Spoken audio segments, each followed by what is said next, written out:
Bonjour à toutes et tous. Alors, vous étiez nombreux à me demander récemment une vidéo immobilier de terrain comme j'en avais fait quelques-unes. Par contre, j'avais un léger problème, c'est que je n'ai aucun bien locatif qui ont tourné ces derniers mois. Alors, c'est sûrement par rapport à un phénomène que vous avez vu, le nombre d'annonces de biens en location a quasiment été divisé par deux par rapport à l'an dernier à la même période. Alors, ça s'explique assez rationnellement finalement, puisque comme les jeunes primo-accédants ont un peu plus de mal à acheter avec l'effet des taux qui ont monté, et bien finalement ils libèrent moins de biens en location et donc il y a moins de biens qui tournent. Et ça limite la rotation sur les biens locatifs. Bon, j'ai néanmoins une idée pour régler ça et pour vous faire quand même une vidéo immobilier terrain. À côté de chez moi, il y a une zone assez intéressante puisque c'est la zone des universités, du bassin d'emploi avec le CHU et de zones commerciales avec Leclerc, Intermarché, etc. où il y a pas mal de copros en fait. Et donc, je suis parti à pied, j'ai fait ces 700 mètres pour qu'on aille voir ensemble d'extérieur ces copros. Et le but du jeu, ça va être que juste en visitant l'extérieur, je vous dise si a priori c'est une copro qui m'intéresserait pour acheter un bien ou pas.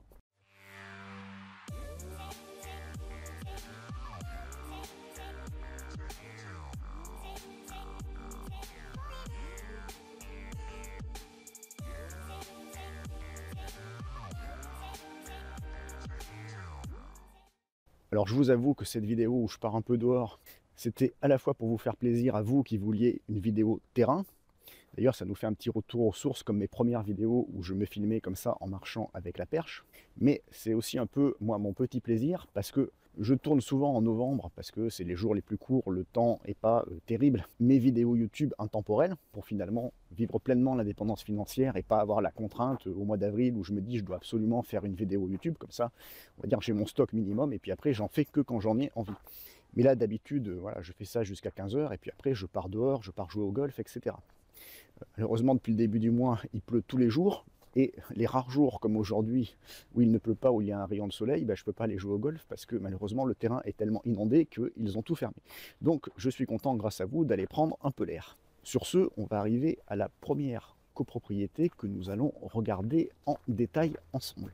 Alors la voici, donc d'extérieur, petite copro assez récente, hein. On est de mémoire sur une construction aux alentours de 2013-2014. Donc des biens qui vont sortir en fin de défiscalisation. Alors, sachant que toutes les copropriétés qu'on va regarder sont dans le même quartier large, on va dire, donc on regarde vraiment toutes choses égales par ailleurs. A priori, au départ, l'emplacement est un emplacement intéressant.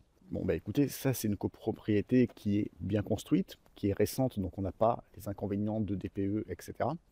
Récente, qui est bien construite, donc c'est clairement une copropriété qui peut m'intéresser. Et j'ai envie de dire, même ces petits rez-de-chaussée là, où finalement on a un petit jardin sur le parking, pas forcément toujours très bien entretenu, ce sont aussi des biens qui peuvent m'intéresser. Je vous explique pourquoi. En fait, ces rez-de-chaussée, à l'époque où ça s'est vendu neuf, donc en défiscalisation il y a une dizaine d'années, ils étaient vendus beaucoup moins cher que les premiers ou deuxième étages. Donc finalement, les propriétaires qui les ont achetés neufs et qui les revendent, ils ont un biais d'ancrage sur le prix qui est beaucoup plus bas, et donc ils les revendent potentiellement à un prix plus bas que le reste et plus intéressant. Et finalement, là, on est donc dans une construction 2013-2014, donc on est post-RT 2012, et finalement, même ces rez-de-chaussée qui sont d'habitude pénalisés par rapport au mode de calcul du DPE, eh bien là, ce n'est pas un inconvénient parce que voilà, on ne va pas sortir en E, on va sortir peut-être en C, en B, je ne sais pas, mais voilà, on est vraiment sur de RT 2012. Donc on n'est pas dans un problème, même pour des rez-de-chaussée. Et finalement, un petit extérieur comme ça peut être intéressant quand on loue, et c'est un argument de poids finalement, même si c'est un petit jardin au rez-de-chaussée, le quartier est calme et tranquille, on n'est pas sur des rues passantes, donc voilà. Donc maintenant, on part un peu plus loin, visiter une autre copropriété. On ne va pas aller beaucoup plus loin, on va faire 100-150 mètres et on va refaire notre analyse. Donc voilà notre copro, toujours pas très grande. Alors, on est toujours dans du relativement récent, à une dizaine d'années, donc on va dire elle est très similaire à l'autre. Voilà, on a des petits balcons sur certains appartements, on a même des grandes terrasses a priori tout au fond. Alors, je suis pas sûr que tous les appartements aient des balcons, mais grosso modo, c'est une copro que je regarderai. Alors, petite précision, Bon, là, on est dans du récent, on va aller voir du plus ancien après, hein, vous inquiétez pas, mais je fais dans l'ordre, je ne vais pas non plus marcher 10 km pour quadriller un quartier qui fait moins d'1 km². Alors, il y a quand même un petit bémol par rapport à l'autre, c'est l'environnement. Alors, l'environnement, je m'explique. Vous voyez là-bas, on a une autre résidence qui paraît tout aussi récente.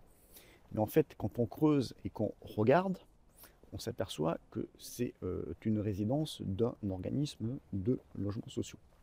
Alors, il faut toujours un peu regarder effectivement quand on a ce genre de résidence à côté. Est-ce que c'est un inconvénient ou pas? Si on a vraiment une concentration de ce type de résidence, ben, normalement on n'est pas dans un bon quartier. Là, elle est un peu isolée, mais elle est à côté de notre autre résidence. Alors, déjà, elle est plutôt moderne, bien construite, etc. Et moi, ce que j'ai été faire finalement pour me faire mon opinion, c'est d'aller la voir finalement, cette résidence, même si c'est pas là que je vais acheter, etc. J'ai été l'étudier de près finalement pour savoir si la copro d'à côté m'intéresse ou pas, et pour savoir si ça constituait une nuisance. Et finalement, voilà, j'ai vérifié que les occupants l'occupaient paisiblement, la respectaient. J'ai réussi à rentrer dedans, hein, voilà, on ne va pas forcément le faire aujourd'hui. Mais voilà, j'ai constaté qu'on n'avait pas de boîte aux lettres défoncée, qu'on n'avait pas de poubelles qui s'amassaient dans les couloirs, etc. Donc finalement, voilà, c'est une résidence qui a été là par rapport au PLU, par rapport aux 20% de logements sociaux qu'on doit mettre dans certains quartiers. Je ne considère pas que c'est une nuisance par rapport à la résidence d'à côté qu'on a été voir. Et donc, je reste intéressé potentiellement par des appartements dans la copro précédente. Tiens, alors j'avais pas forcément prévu d'en parler, mais puisqu'on passe à côté, on va les aborder. Ces copros de maisons mitoyennes, voilà, ce sont finalement des copros horizontales en fait. On a par bloc 4 maisons à un étage, 2 de chaque côté, qui sont mitoyennes. Et donc on en a toute une série hein, qui se ressemble finalement un peu à l'anglaise. C'est pareil, c'est de la construction assez récente, à ça une dizaine d'années, qui ont été aussi vendues un peu en série en défiscalisation. Voilà, on n'a pas de problème particulier d'environnement. On a des petits jardins derrière. On va aller voir de plus près. Voilà, grosso modo, ça ressemble à ça. Hein. Voilà, on doit avoir peut-être 100 mètres carrés de surface. Alors, qu'est-ce que j'en pense de ça? Est-ce que ça pourrait m'intéresser quand ça va se revendre? Alors, ça pourrait m'intéresser en termes de diversification, parce que finalement, quand vous louez des maisons, vous avez un public un peu différent que les appartements, des familles qui tournent peut-être moins fréquemment, etc. On n'est pas sur le même public. Par contre, l'investissement en maison, souvent la problématique, c'est la rentabilité, parce que ben voilà, on arrive moins à faire de rentabilité que dans les appartements. Par contre, évidemment, ce genre de petites maisons mitoyennes, leur avantage, c'est que ce sont des maisons qui, à la base, sont moins chères que la maison dont rêve tout le monde, en tout cas pour acheter, qui est souvent la maison de plein pied, non mitoyenne, avec jardin, etc. Mais comme elle est moins chère à la base, on peut faire un peu plus de renta, et ça peut être intéressant, effectivement, pour diversifier son patrimoine. Alors, la contrepartie, c'est que le jour où on la revendra quand même moins cher que si ça avait été un pavillon non mitoyen de plein pied, etc. Mais enfin, si notre prix d'achat a été calé en fonction et qu'on ne s'est pas fait avoir sur le prix d'achat, c'est voilà, quelque chose qu'on n'exclut pas de base et qui pourrait m'intéresser. Alors, je vais aller vous en montrer d'autres et on va justement, puisque c'est pareil, j'y pensais pas, mais on va passer à côté et on va regarder quelque chose d'intéressant. Alors pourquoi je dis aussi qu'elles pourraient m'intéresser en tant qu'investisseur bailleur, ces maisons? Parce qu'elles ont l'élément essentiel que recherchent les gens, c'est-à-dire le petit jardin. Certes, elles sont à étage, certes, elles sont mitoyennes, mais quand les gens recherchent une maison plutôt qu'un appartement, ce qui fait la différence, c'est le petit jardin. Par exemple, à l'opposé, je ne pense pas que je serais intéressé pour investir dans une maison qui n'a pas de jardin, type maison de ville, etc.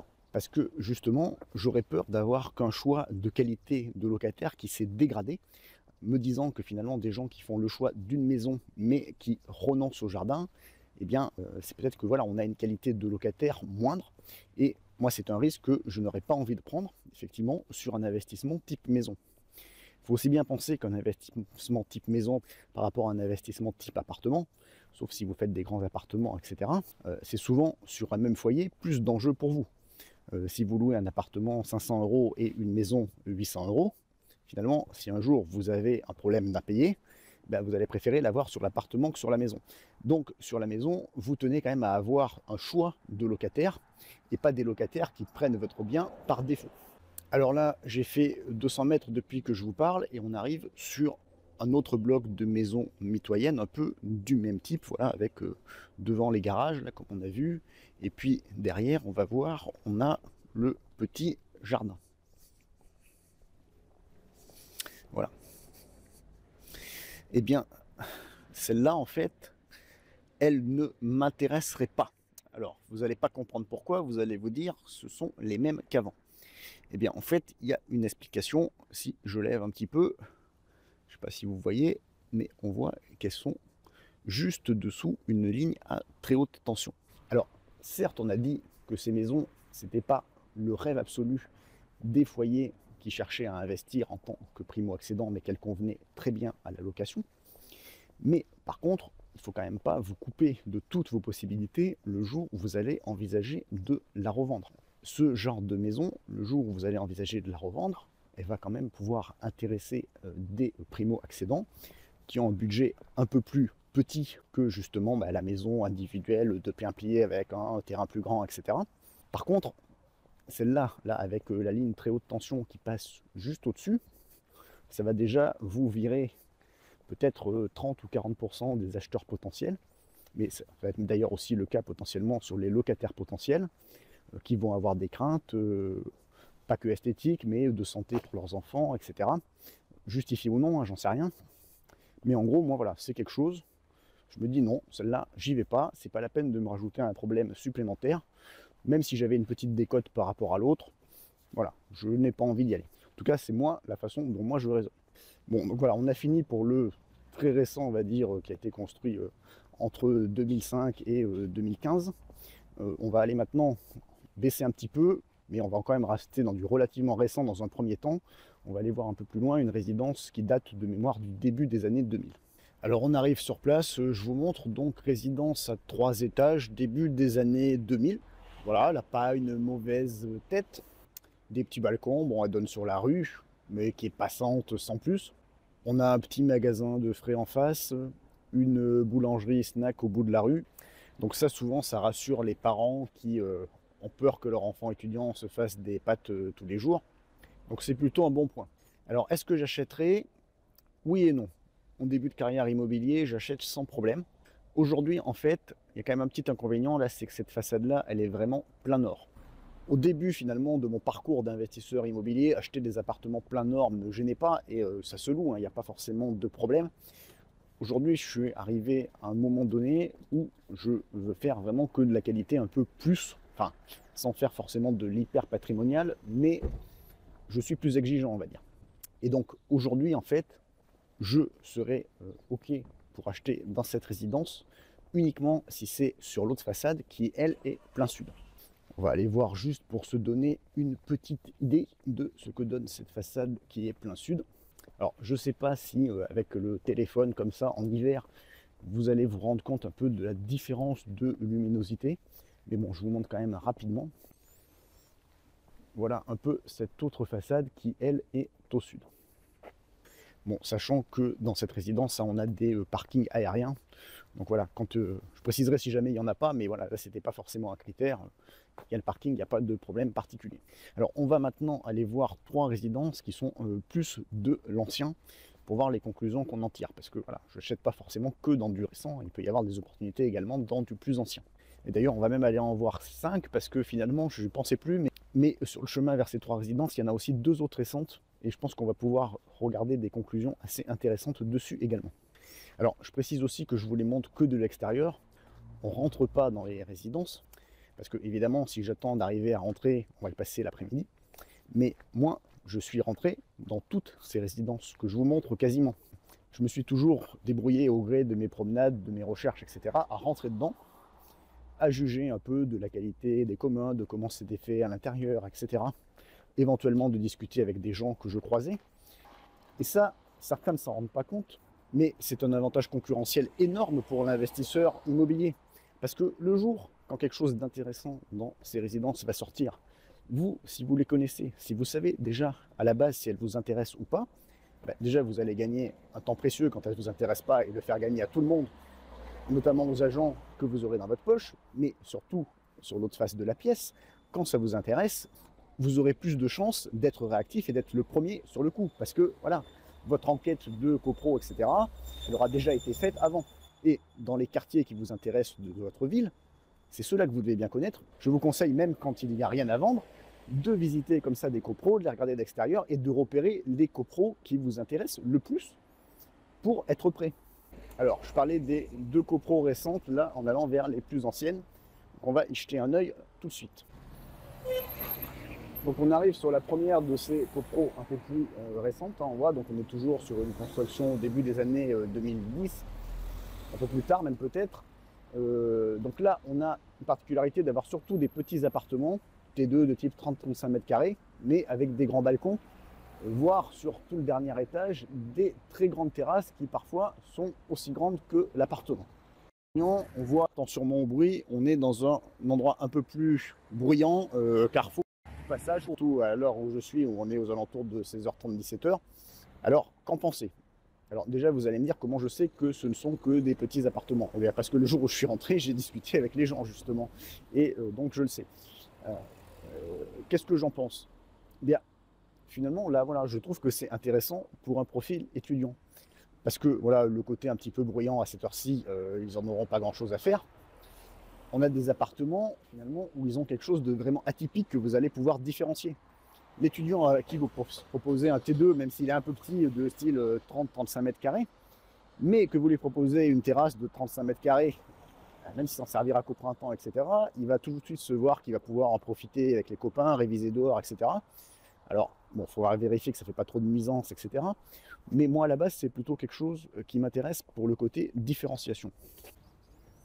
Donc, autre résidence assez récente également, sur laquelle je passe devant avant d'aller vers la résidence plus ancienne. Donc je vous montre, elle a cette tête à peu près, sachant qu'on a finalement 3 blocs identiques qui sont un petit peu comme ça. Assez grands, hein, je ne vous montre pas sur le côté, mais si on regarde au nombre de boîtes aux lettres d'un bâtiment individuel parmi les 3, on voit déjà que ça fait quand même pas mal de lourd. Donc là finalement, je serais un peu plus hésitant, parce que à la fois elle a plutôt une bonne tête, assez récente, etc. En tout cas aujourd'hui. Mais je ne sais pas si vous vous souvenez, j'avais fait une vidéo sur les 7 types de biens à éviter en tant qu'investisseur immobilier. Et parmi une des 7 erreurs, j'émettais justement les trop grands ensembles. Alors là, on est un peu à la limite. La notion de très grands ensembles est atténuée par le fait que finalement on a 3 bâtiments distincts qui sont séparés, mais ça fait quand même une très grande copro. Aujourd'hui, ça va. À terme, je ne sais pas ce que ça peut donner. Alors, on reste dans un bon quartier, à côté de résidences intéressantes, etc. On est typé étudiant. Mais voilà, s'il y avait un jour des lots à revendre dans cette copro, j'hésiterais. Je ne sais pas trop si je serais intéressé. Je serais plutôt, a priori, sur du non, en tout cas, avec ma vision d'investisseur d'aujourd'hui. Peut-être qu'il y a 15 ans, ça n'aurait pas été le même raisonnement. Bon, il va falloir peut-être que j'essaie d'être un peu plus discret sur les 3 copros qu'il nous reste à voir, parce que dans celle-là, je viens de me faire interpeller par un jeune qui m'a demandé pourquoi je filmais une propriété privée. Alors, je ne pense pas que je faisais grand mal, hein. Je me suis juste filmé, certes dans la cour privée, mais avec ma tête et le fond de la façade en extérieur. Et on a juste compté rapidement le nombre de boîtes aux lettres, mais en filmant de loin, sans regarder les noms, sans rentrer, etc. Même si je ne suis pas juriste, je ne pense pas d'ailleurs non plus que des murs aient un droit d'image à respecter. Mais bon, bref, je pense que ce jeune, il a plutôt trouvé une occasion de faire son intéressant. Et que par contre, si quelqu'un s'était fait agresser à côté de lui dans le métro, il n'aurait sûrement pas bougé. Mais bon, c'est la société moderne, que voulez-vous? Donc voilà, on va essayer d'être un peu discret, même si je pense que ce qu'on fait, voilà, il n'y a pas forcément de problème. On ne viole pas l'intimité des gens, voilà, on filme des façades de copro, faut peut-être pas exagérer non plus, quoi. Donc là, on va passer devant une autre résidence, je vous montre rapidement.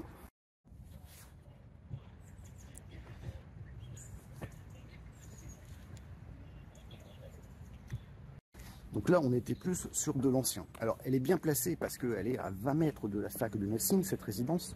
Et déjà, c'est un grand ensemble. Ah oui, j'ai oublié de filmer l'autre bloc, mais enfin bref. Déjà, c'est un grand ensemble. Et là, je ne serais pas intéressé. Moi, rien qu'à voilà, la tête de la façade, quand ça ne m'inspire pas comme ça, en général, je n'y vais pas. Bon, c'est de l'ancien des années 70, etc. Et pourtant, elle a beaucoup tourné. Il y en a pas mal qui ont racheté des grands apparts parce qu'on avait beaucoup de T4. pour faire des colloques justement de par la proximité très immédiate avec la fac de médecine. D'ailleurs, on va la voir un peu en arrière-plan, là on voit quand même qu'elle est assez grande cette résidence.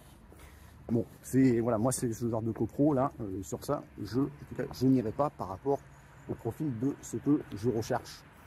Et ça, c'est pas forcément le cas qu'aujourd'hui, ça aurait été aussi le cas au début de mon parcours d'investisseur immobilier. Alors on arrive à notre avant-dernière résidence, donc qui est une résidence plus ancienne, de 1975 de mémoire. Alors, je vais essayer de vous la montrer sans trop me faire remarquer.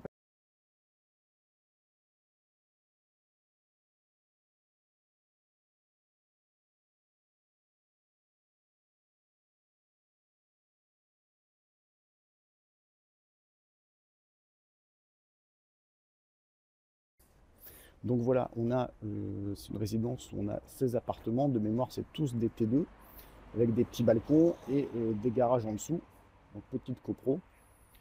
Bon, ça fait moins moderne que tout à l'heure, mais elle fait quand même pas tout à fait son âge. Alors qu'est-ce que j'en pense de celle-là? Finalement, celle-là, en valeur absolue, j'ai pas d'opposition particulière. On est dans une petite copro. Alors les DPE sortent en E en général. Alors, vous allez me dire comment je sais ça? Parce que justement je regarde ce qui sort et je connais les copros du coin. Mais par contre on voit qu'on a 2 étages, dont un premier étage de garage et un deuxième étage où on a les combles au-dessous. Donc on peut penser quand même qu'en isolant le sol ou les combles, que sûrement ça n'a pas été fait, on va sûrement pouvoir arriver à gagner une lettre. Déjà en E, vous êtes tranquille jusqu'en 2034 si le calendrier n'est pas décalé. Si vous arrivez à gagner une lettre, après vous êtes bien. Donc je pense qu'a priori, on peut avoir cette possibilité-là. En plus, le garage, on n'est pas dans une zone où il y a trop de difficultés de stationnement. Ça peut être un plus finalement que vous pouvez valoriser à un moment donné, indépendamment des appartements, parce qu'a priori, la plupart se vendent avec les garages. Hein. On n'a pas compté, mais en gros, il y a autant de garages que d'appartements. C'est des choses que vous pouvez compter quand vous visitez les copros. Le seul truc qui m'embête un peu, c'est qu'alors on a fait 600 mètres depuis tout à l'heure. Et en fait, on a vu qu'il y avait quand même pas mal dans le quartier de copro récentes qui avaient poussé. Donc la seule petite inquiétude que je pourrais avoir finalement, c'est un jour la concurrence finalement entre ce bien plus ancien et les biens plus récents. Actuellement, on a un flot de demandes, etc. Mais si la demande baissait un peu, évidemment, les biens plus récents seraient privilégiés par rapport à celui-là. Donc j'ai envie de dire, quand on est là, ça va être une question de prix. Il va falloir avoir une vraie décote, travaux compris, par rapport aux biens qu'on a vu tout à l'heure. Et là, c'est des choses qui peuvent valoir le coup, dans une optique de rendement. Mais c'est à réfléchir. Et voilà, là, j'ai pas d'opposition de principe sur cette résidence. Et enfin, on va en regarder une dernière qui est à côté de l'autre, qui est celle-là. Donc celle-là, elle est plutôt des années 90. Donc si on zoome, elle s'appelle la résidence Fac et Sport. Donc oui, l'autre, je ne l'ai pas dit, on avait fait 600 mètres. On s'est éloigné un petit peu du quartier CHU, Fac de médecine, pour arriver tout près du campus général étudiant en fait. Donc celle-là déjà, elle n'a pas de balcon sur les extérieurs, même si sur l'autre, c'était des tout petits balcons juste à côté. Là. Alors voilà, là en fait, ce qui m'interrogerait plus, c'est le caractère vraiment typé étudiant de la résidence. Déjà parce que rien qu'avec son nom, Fac et Sport, ça me met un doute. Et effectivement, en m'étant enseigné, elle est intégralement occupée par des étudiants, alors que l'autre d'à côté est beaucoup moins typé étudiant. On a un mixte de quelques étudiants, mais beaucoup de salariés, etc. Le point où ça peut être gênant, c'est qu'une résidence 100% étudiant, vous allez avoir du mal à y mettre un salarié dedans, parce qu'il va se dire, bon, il n'y a que des étudiants, ça va être la fête tous les soirs, il ne va pas vouloir y aller, même un jeune salarié. Et donc, ça vous limite un peu les potentiels locataires. Ça vous limite aussi un peu les potentiels, si un jour vous voulez revendre, les potentiels gens qui voudraient en faire leur appartement en tant que résidence principale. Parce que si on est vraiment typé étudiant, c'est pas forcément là qu'on a envie d'acheter sa résidence principale, même quand on a 28-29 ans. Et qu'on doit se lever tous les matins à 8 heures pour travailler. Donc voilà, là je suis plutôt, moi c'est une résidence qui ne m'intéresse pas en pratique. Mais bon, chacun a un peu ses considérations aussi selon sa stratégie, où il en est de son parcours. Bon, j'espère que vous avez aimé cette petite vidéo un peu atypique où je me suis baladé voilà, pour vous montrer quelques copros. Donc je vous conseille de faire pareil, de bien connaître le copro de votre environnement, d'essayer de rentrer dedans. Alors, filmez pas peut-être parce que voilà, vous n'allez pas avoir le même problème que moi j'ai eu tout à l'heure de gens qui veulent être plus royalistes que le roi. Voilà, enfin dites-moi de ce que vous pensez de tout ça en commentaire. Si vous avez aimé cette vidéo, mettez un petit like et puis dites-moi en commentaire si vous aimez toujours ces vidéos terrain, même si celle-là elle était un peu particulière puisqu'on est finalement rentré dans aucun de mes biens à moi. Et puis, comme je vous dis, essayez de connaître très bien les copros aux alentours de chez vous, d'extérieur, d'intérieur en rentrant. de savoir la typologie d'appartement, de discuter un peu avec les gens quand ils sont sympas. Alors c'est pas toujours le cas, on l'a vu, mais voilà, parfois vous pouvez un peu discuter avec les gens et c'est intéressant. Et puis j'espère aussi que je vous ai pas trop fait tourner la tête en revenant un peu vers ce mode à l'ancienne avec la caméra à la perche. Mais bon voilà, ça change un peu. Et puis si on fait tout le temps le même genre de vidéo et les mêmes que tout le monde, il n'y a pas forcément d'intérêt. Vous pouvez aussi vous abonner à la chaîne si ce n'était pas déjà fait. Et je vous mets tous mes contenus sur l'immobilier, mes livres, mes contenus gratuits à télécharger en bonus, etc.